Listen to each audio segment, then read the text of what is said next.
Herbert Marcuse was a German communist who fled from the Nazi regime, migrated to the United States, and then worked for American intelligence on strategies to implement social change by essentially trashing majorities, dominant groups.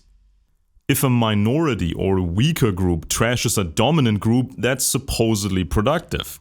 This is where today's double standards come from. Trashing white people in general, or men, or anybody who earns more money than the average, is regarded as not a big deal or even a good thing. But heavens forbid if you say anything bad against a minority or less powerful group. The definition of what constitutes discrimination has been modified by activists. They only regard trash talking as discrimination if a dominant group trash talks against a weaker group or minority. I call this the Marcuse logic. The proper way of working towards social change is to trash certain specific ideas, specific pieces of legislation, specific individuals, or specific organizations. Once you start trash talking against white people in general, or men in general, or people who earn more money than the average, you enter the territory of toxic group narcissism. You may get some social change out of it, but you will inevitably trigger those people that you trash and drive them towards group narcissism. And by the very nature of narcissism and narcissistic verbal abuse, you lose a sense of reality. Your activism and other people's activism cancel each other out, and you cause counterproductive emotions and hatred between average tax-paying citizens. If taxpayers are fighting among each other, they put the pressure on each other, while the rich ruling classes are not really under pressure. The easiest divide and conquer technique is to spread group narcissism. Certain academics have given the name critical race theory to a bunch of old ideas about race-based discrimination. One such academic is Arnold Farr, professor of philosophy.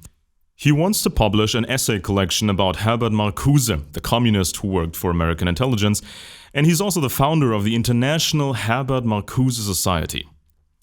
White Americans don't want to be described as inherently evil and dysfunctional, as incapable of being civilized without being tightly controlled.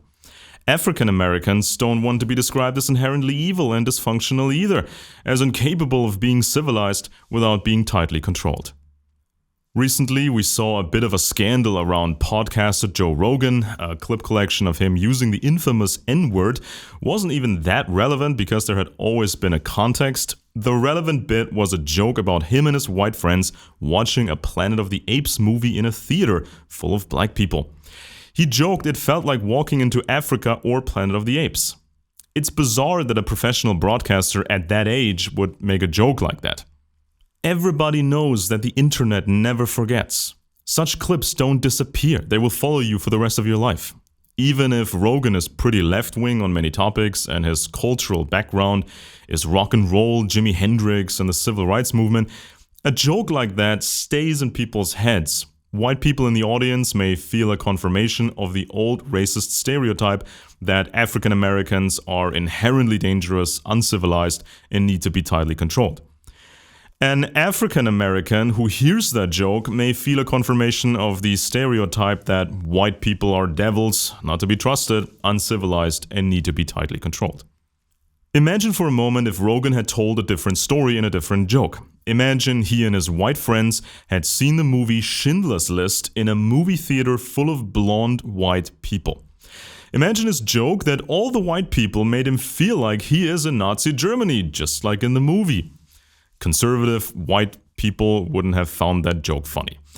Equating white people with Nazi psychopaths isn't right. It's not scientific. It's not productive. Left-wing white people and ethnic minorities in America probably would have liked the joke because that's the double standard of Herbert Marcuse. It's the Marcuse logic.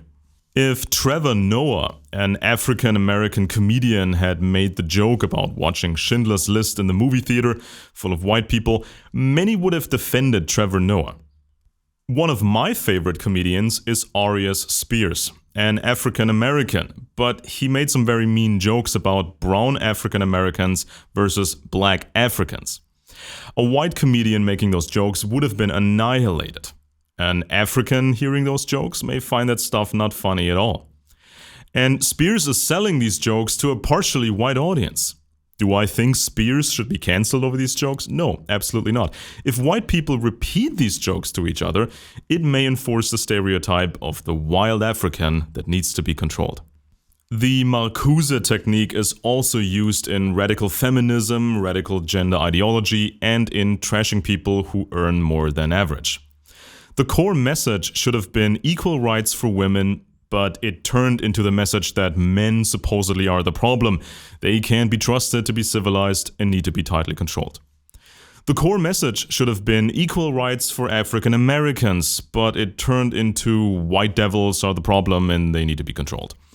The narcissistic types of woke activism trigger narcissistic types of anti-woke activism, which tells us that women need to be controlled or minorities or people who don't have much money.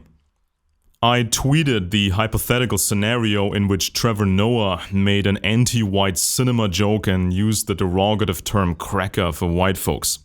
Somebody replied that using the term cracker wouldn't be a big issue because white people were not slaves. The word cracker was not the last thing white people heard before they got killed. So immediately people use the double standard, the Herbert Marcuse logic. It's only discrimination if the target is a powerful majority group. I replied that up until the 1800s, white Europeans were known as serfs. They were not called crackers by the ruling white aristocratic class, they were called serfs. A serf is not a full slave, but pretty close. He's a farmer, he has to work very hard just to survive, the land is owned by an aristocrat and the grain being produced on the land gets taken by the aristocrat. At any time, the aristocrat could draft you for military service in a bloody war. You can't escape. Rebellion will get you killed. Even in the ancient world, 90% of the people were serfs or full slaves. Same deal. People look different. It makes no sense for us today to score political points by invoking victimhood and use that for dumb group narcissism, where we insinuate that another group of average people is inherently evil, dangerous, and need to be controlled. Governor Ron DeSantis in Florida wants to have anti-woke legislation now, meaning if you feel uncomfortable in school or at the workplace because of some woke teachings, you can lodge complaints and lawsuits. Everybody's going to sue everybody. DeSantis and other Republicans feel that white majority patriotic people are discriminated against by woke teachings.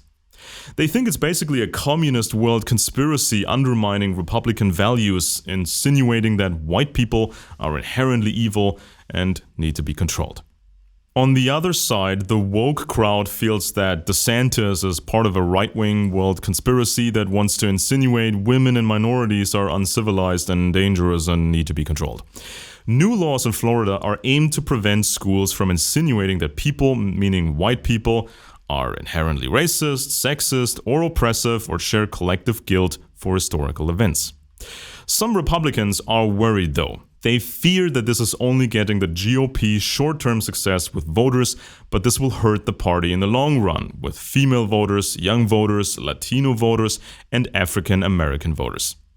In the United States, in Russia, and in China, 90% of the people don't own meaningful assets. It's always those 10% who run the show. Even though America is a democracy, Russia a right-wing dictatorship, and China a communist dictatorship. Throughout the Middle Ages, it was 10% ruling class. In the ancient world, it was 10% ruling class. We can solve this problem with standard ideologies and group narcissism. We can solve this by fighting among each other as regular citizens. Interestingly, American intelligence did not only support the research of Herbert Marcuse, but also had Operation Chaos, which was a sort of brake pedal to the gas pedal. Chaos meant to infiltrate the social change movements, study them, and keep them under control.